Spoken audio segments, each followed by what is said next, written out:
My name's Ted Girgus. I'm one of the pastors of a New Day church. But hey, I wanted to tell you something. I woke up this morning and I had an epiphany.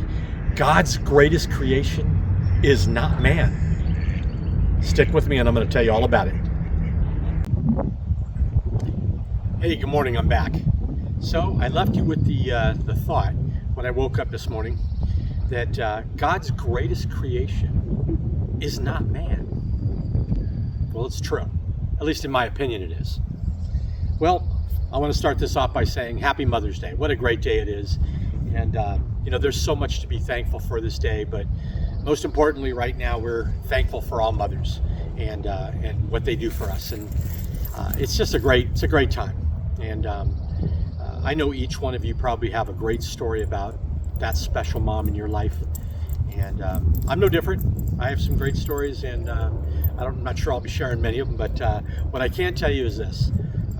My mom and I were just about best friends. Now, I say that very cautiously because I adore my wife, and she's a tremendous mom. But she's not my mom, okay? So I have to say it that way. So happy Mother's Day to all of you out there. One of the greatest things I like to tell people is, I'm sure everybody's got those stories, like I said a minute ago, but my mom used to, whenever you would talk with her, you'd go around the house and she loved to talk and she'd be so vibrant.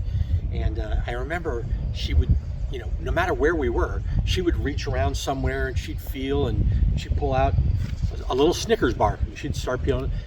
I always thought that was weird. You're still talking with her. She could walk into the kitchen and get up inside the cabinets while she's talking to you intently, and she'd pull out a Snickers bar.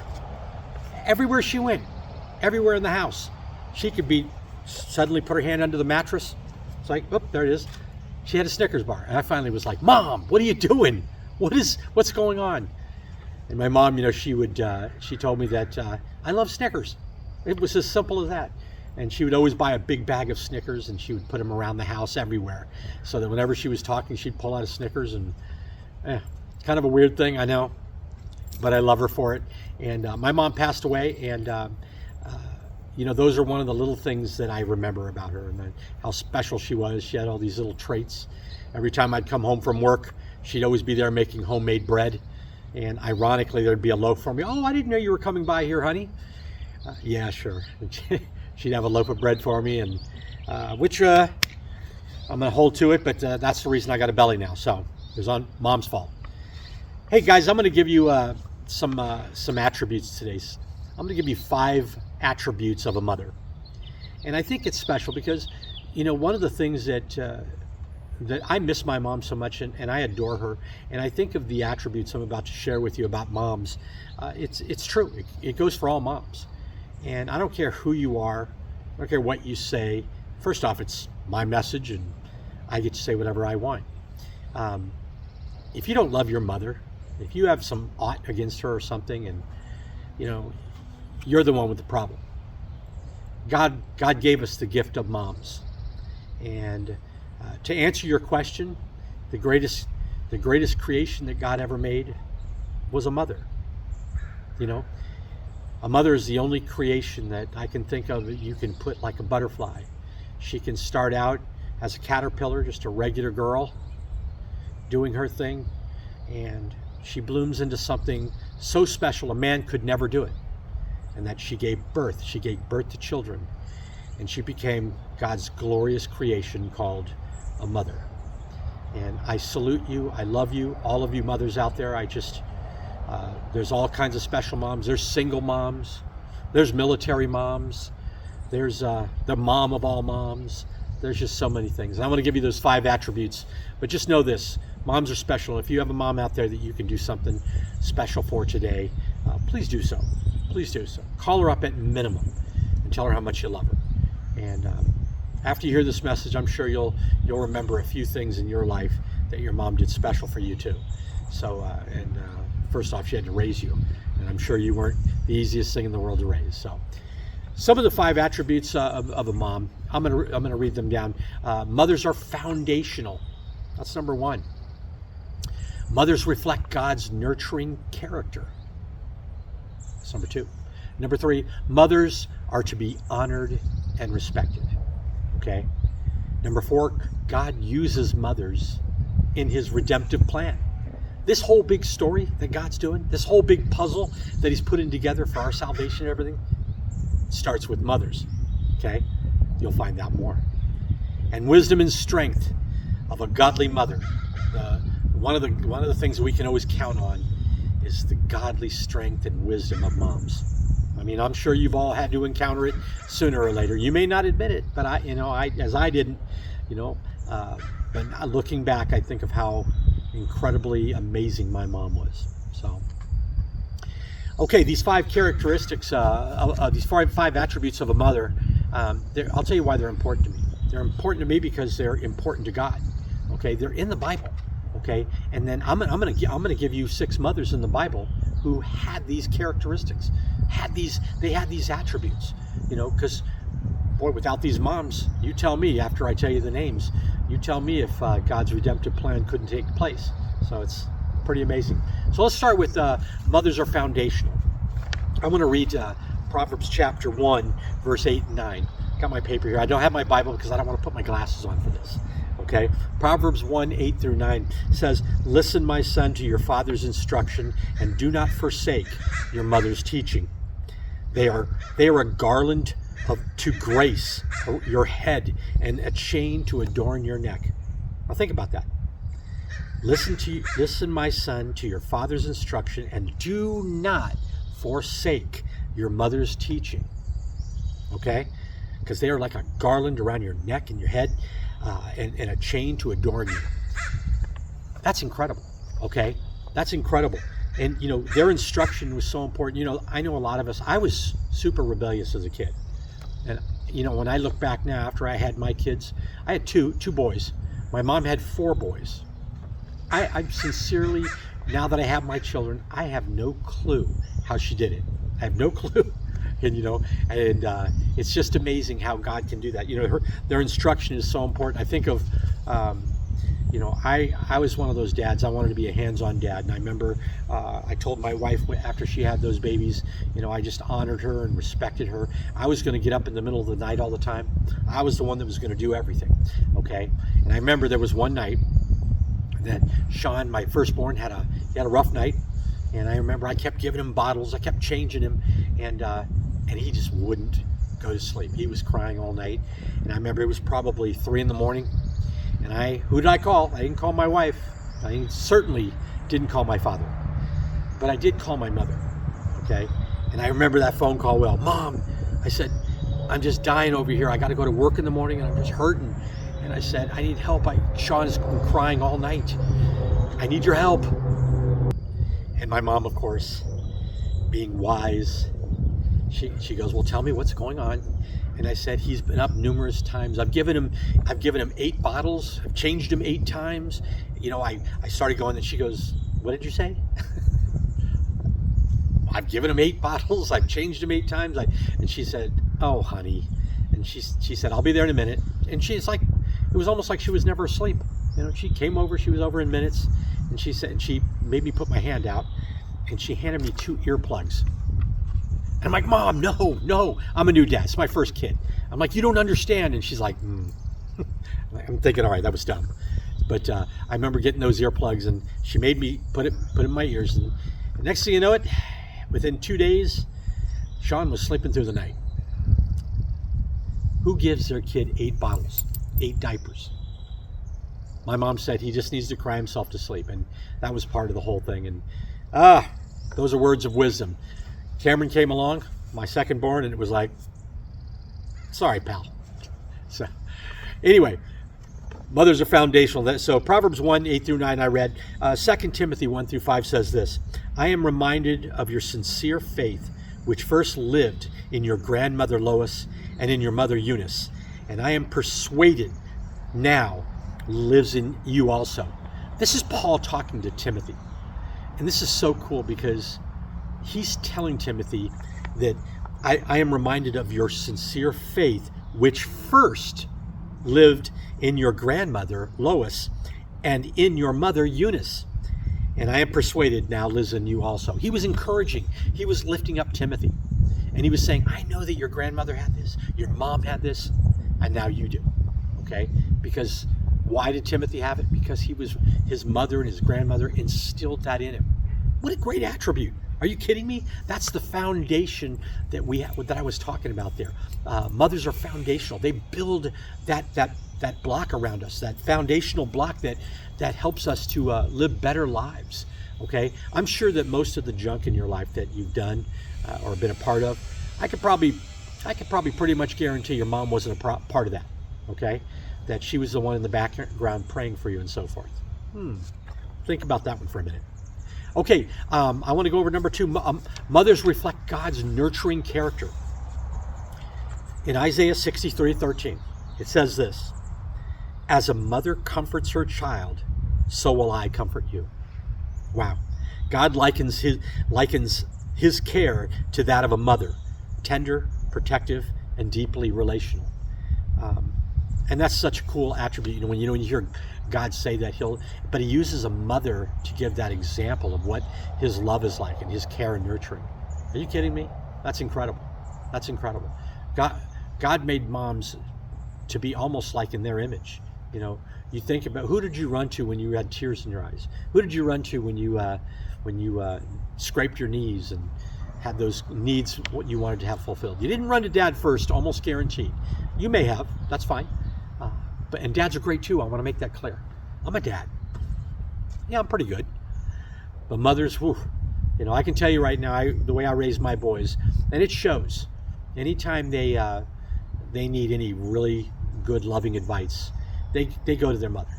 They go to her first and foremost because it's mom. I raised them up well in that way, and I wanted to make sure that they knew that she's your first call. You always take care of business there, and because she deserves it. So, all right. Mothers are to be honored and respected. Now I'm really big on this. I'm really big. As a matter of fact, if you're not good to your mom, and especially if I find out, I'll be all over you. I'll be all over you. You have one mom, and you need to honor and respect her big time. Exodus 20:12 says, honor your father and mother. Okay? That's one of the 10 commandments, by the way. Okay, in case you don't know, honor your father and mother. He didn't say honor your father, and he didn't end it there. He said honor your father and mother. Equal, 50-50. Honor them. Okay? So do that. Take care of them. Love them. Give them the respect they do. Don't ever curse at your mother or just remember who they are. They gave life to you. They had to carry you for 10 months. Okay, that's another attribute. Number 4, God uses mothers in his redemptive plan. I started off the show saying that, okay? But I want you to think about this. Think about the mother of Jesus. The mother of Jesus, okay? The Messiah, the one who came to do everything. I want you to think about her situation and what she went through. But more importantly, I want you to think about this. This is cool. God didn't use a man to do this masterful thing with Jesus. He used a woman. He used a woman to carry our King of Kings, Yeshua. Okay? That's what Mary did. And her willingness to say yes, despite the fact that she was probably, I can't even imagine how scared she was. If you think about that, it's pretty scary. Suddenly you're pregnant. It wasn't from a man. But God had her carry the son of the King of the world. And wow, what a responsibility. But God is so faithful. God is so true. Hallelujah.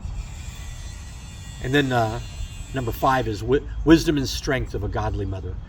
And when you go to Proverbs 31, verse 25 and 28, this is how God puts it. She is clothed with strength and dignity. Her children arise and call her blessed. Her husband also, and he praises her. I know I do that for my wife as much as I can. She's blessed. She's a great woman. And I did the same for my mother as well. I thought these were falling. I thought that I did that for my mother as much as I could. My mother had her own problems, just like I'm sure your mom does too. They make mistakes. They're human beings. My mother, there was a period in time before she came to know the Lord that she was an alcoholic. But I always was there for her. I made sure I got her a car. I gave her one of my homes to stay in. And later in life, when she was passing away, she lived with me for a year. I don't necessarily recommend that for anybody. But here's what I want you to know: there's nothing I wouldn't do for her. And you know what? When you honor your mom like that, both parents even, when you honor them, it's amazing how it all comes right back to you. Okay, I adored my mom, and she was something very special to me, and I'm sure your mom equally. And mothers out there, I need you to know it's beyond words how special you are. In God's eyes, you're His greatest creation. Okay, you're the reason there are human beings on this earth. You're the reason why we have a Jesus. You're the reason. You're everything. You're that beautiful butterfly. Okay, men can't be. You can carry children. Without you, we're nothing. And I sincerely mean that from my bottom of my heart. God is amazing, and He gave us the gift of moms. And I want to show you biblically moms that made a difference in this world.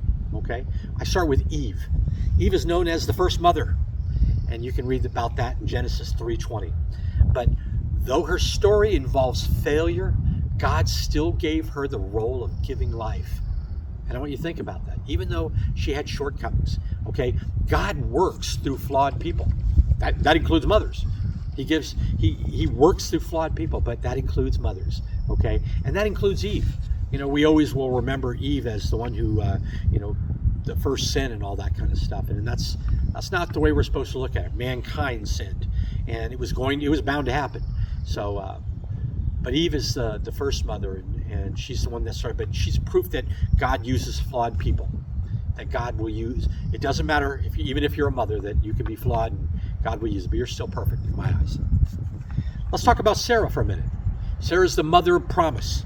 And you can find out more about her in Genesis 21, verses 1 and 2. And God's timing is perfect. Even when hope seems lost, God can bring life and joy in waiting. Okay? A mother's journey may include waiting. Okay?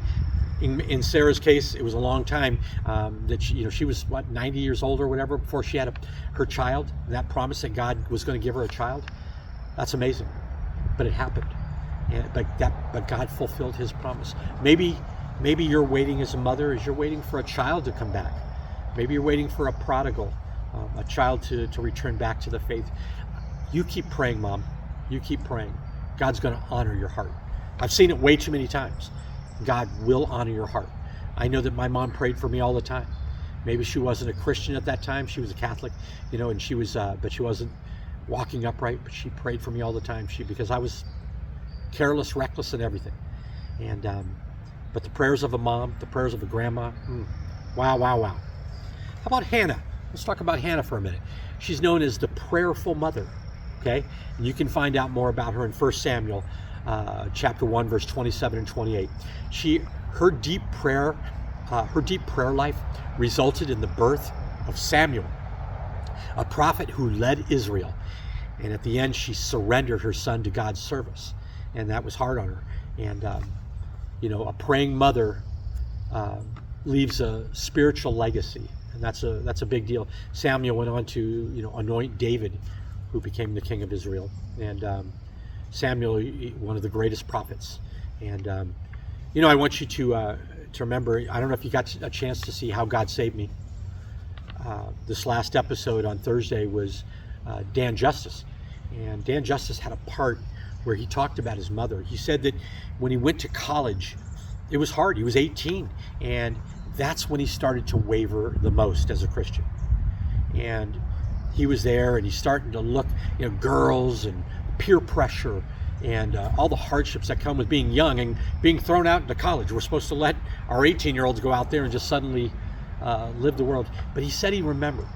He said it was crazy. He was going to class, and suddenly the Holy Spirit moved on him. And suddenly he was crying. He's in school, and he's crying. He's going to class, and people can see him, and he's like, God, what are you doing? Why are you doing this to me? And he's moving on him. And the Lord just clearly told him, I'm here because your mother invited me. And that's when he broke down the most and said, oh my goodness. And he knew at that moment that his mom was praying for him big time, that he would stay away from peer pressure. He would stay away from all the hardships there of that. And that's when he made his decision, I'm going to walk straight upward with the Lord. There's not going to be any wavering whatsoever. So it's quite a testimony. If you haven't watched How God Saved Me, it's episode number 5, and you need to watch it. It's brilliant, okay? So all of them are. Watch those testimonies. I want to talk about Mary, the mother of the Messiah. I want you to think about that for a minute. God used a woman, not a man, to bring forth our King of Kings and Lord of Lords. But I want you to think about what I said earlier. Her willingness, despite uncertainty, shows faith, and it shows her surrendering to God. Because that's what moms do. Moms are, when it comes to children, when it comes to giving life, they're just amazing. And they surrender. They're willing to do it all. That's what makes a mom special. And I just think it's so incredible, you know. And then I go back to Lois and Eunice, the grandmother and mother of Timothy. And Paul makes it very clear that that Timothy, your faith was brought down from generations and instilled on you. Oh, what a great thing. What a great thing. And, you know, it impacted Timothy's ministry big time. And Paul recognized that. And Timothy went on to be one of the greatest. So all you have to do is think of that. The legacy that you can leave by praying for your kids, by instilling all that, the legacy of faith in their lives. Okay? That's what moms do. That's what grandmas do. I want you to watch this short video real quick here. Greetings and happy Mother's Day to my spiritual mom, Michelle. Today I honor you not just as a mother, but as a woman of vision, faith, and deep love. You are more than a spiritual mom to me. You are a blessing and gift from God in my life. I remember you had a dream for me and my family that we have our own house, a safe place. Your vision you shared with a New Day church, and because of your obedience and faith and hard work, today, by the grace of God, I have my own house. So now, no rent, no fear, and nobody kick me out from house.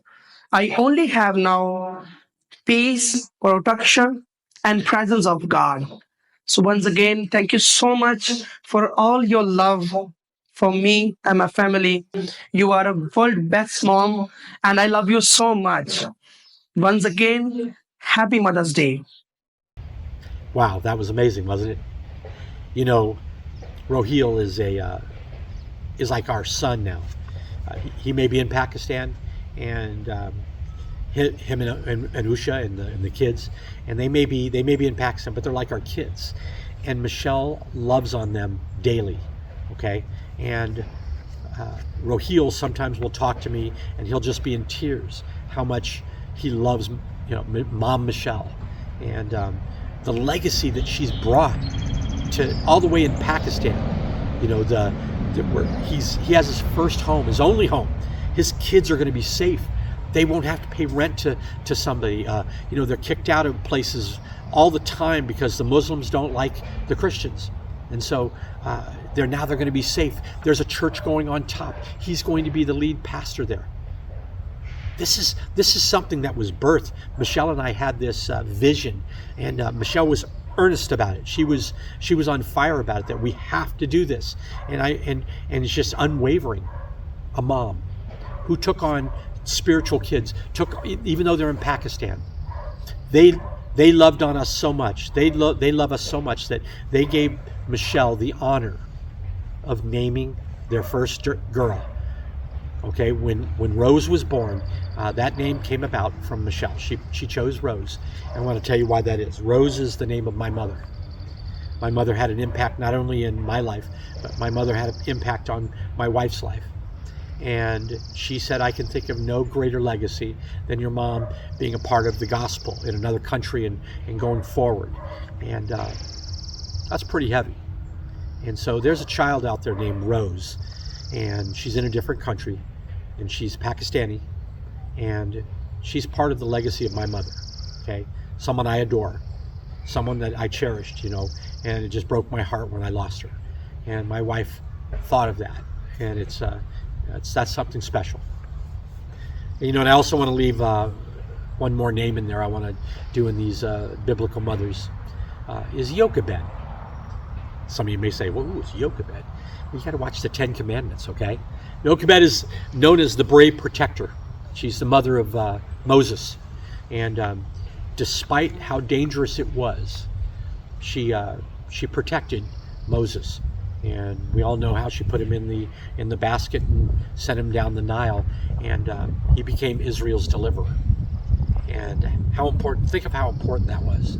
That despite, she could have been put to death, all that, but despite that, she saved Moses, and it changed the course of history. Wow. So what have we learned here? Well, we know that mothers are great, okay? But there are 4 things that I want to quickly tell you. Faith. A mother's faith can influence generations, okay? And I just used a small example of my wife, her faith, okay? Her faith loving this family, like our own kids in Pakistan. Think of the influence it's going to have on generations to come in Pakistan, let alone my kids who are great men of God, okay? Think of that. It's incredible. That's amazing. Sacrifice. That's number 2. Godly mothers often give up comfort for their children. I've seen it numerous times. How many times, we've all gone through hard times and so forth, and how many times will a mom give up something for her kids? Always, and I saw it through my mom numerous times, and I look back now and I think of how selfish I was as a kid in that respect. But man, moms would give up anything for their children. It's amazing. Courage. Many of the biblical mothers, you think about it, were driven, and they were brave even in times of danger. I read off those names, and it's just amazing. And the mothers now, same thing. There's no difference. We hear stories all the time about these brave mothers who can lift a car off, their child that was, in a car accident, and mothers can swim forever, even if they don't know how to swim. I think of my son who fell off the boat when he was 3 years old. And Michelle was huge at the time, carrying Cameron. I was in the back of the boat, so I didn't see it happen at first. But he went straight in Lake Union, and I know you might say he didn't have his life jacket on. Yes, we do. We stopped and we took his life jacket off for a few minutes because he was crying about it. So we did it for a few minutes, and God taught us a lesson. Cameron slipped and went in the water, and his Aunt Donna, she can barely swim, she dove in, and she found his foot and was able to pull him up and rescue him. That's a mother's heart, okay? Yes, she's his aunt, but that's a mother's heart. She has children too, and amazing. And of course, the last but not least, prayer. Persistent marks the lives of many impactful mothers in Scripture and now. It's amazing what prayer will do. And my prayer life is more than it's ever been, but prayer is the essential element that drives us. It drives us in our Christian faith, but it also drives us as parents, and especially a mother and a grandmother. We've heard the stories numerous times. We know of Hannah praying and giving up her son Samuel to the Lord. Prayer. Maybe that prodigal child in your life, maybe you don't see it happening yet, but I promise you pray. You pray. I know a mother right now who's got a bad relationship with one of her children, and this mother's been praying faithfully, and we're seeing it happen. That son is starting to come back. She's starting to be able to see the grandkids. It's an amazing thing. Prayer works. That's all I wanted to say about mothers. That's not much, other than they're God's greatest creation. And I want you to know that if you're a mother out there today, I honor you. I thank you. I thank you for all you've done for us. Mothers are the greatest in the world, and I hope that you have a special day. I hope that those around you will remember that. And maybe you don't have a mom anymore. You know what you can do? You can find a mom and you can take her out to lunch. You can do something special for her. I got a couple of moms that I'm getting ready to go take out, and I promise you I'm going to try to make a difference in their life. I'm going to make them laugh. I'm going to buy them lunch. And I'm going to make sure that they know they're great and that they're one of God's greatest creations. So, guys, I love you. And this is a new day. And this is a new day to spend with your mom, too. So go love up on her. Have a wonderful day. Thank you, Pastor Ted. That was just such a great word. And I just love how you honored women this morning. It is Mother's Day, and mothers are so incredibly important. And we honor each and every mother that is a part of a New Day church, that is connected with us in any way. Today is such a special day. And thank you for building our faith and comparing women in the Bible. We can always learn from what is before us, what has already happened in history. So I just hope you guys have a great rest of your Sunday.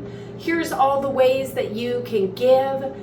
A New Day church is doing kingdom work every single day. We're doing it in our own city, we're doing it across the country, and we're doing it around the world. We have a strong presence in Oaxaca for 27 years, and we have a strong presence in Pakistan.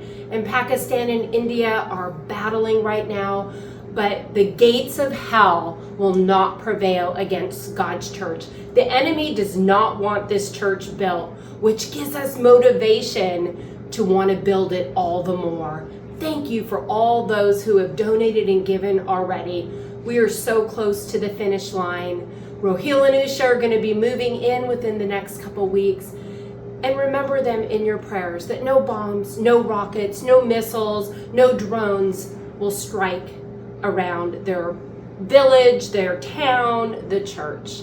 So give generously this morning and give with a cheerful heart. We have a few announcements and then I'll let you go. Next Sunday, May 18th, we have in-person church at Creekside at 6 p.m. Join us for that. Let's not forsake gathering together. We got used to during COVID to be isolated and alone, but we don't have to anymore, and we're stronger together. So come out to Creekside next Sunday. And just like this morning, every Sunday we have online church. So join us for that. Man Cave Prayer just happened, and again, I heard it was just a great time, the men gathering together, praying for our community, which is so important. You know, living in Washington, we could run from all the stuff that's happening that biblically doesn't align, but we can form roots and we can stay here and we can fight. And we fight on our knees by praying. And the men are our leaders and we honor them for that. So Man Cave Prayer, the next one will be Tuesday, June 3rd at 7 p.m. at Pastor Mark's garage. So join the men for that. And this Thursday, just like every Thursday, is How God Saved Me. It premieres at 7 p.m. and Ted has interviewed lots of people and there's just amazing stories. People are telling their stories of what God has done in their life. What a more beautiful way to share the gospel than what God has done for you. We can say things till we're blue in the face, but when people see lives changed, it has an impact. And last Thursday was Dr. Dan Justice, and what a journey. God healed him from a death sentence of cancer, and he talks about that. And also it's beautiful, it was a setup for Mother's Day. He talks about how his mom prayed for him faithfully, and God just knocked him over and let him know that the Holy Spirit was with him and brought him to his knees. So go back and listen to that. Watch it if you haven't already, because your faith will be built. And every Thursday we have somebody special. So join us for that. Thank you for joining us on this beautiful Mother's Day Sunday. We'll see you soon.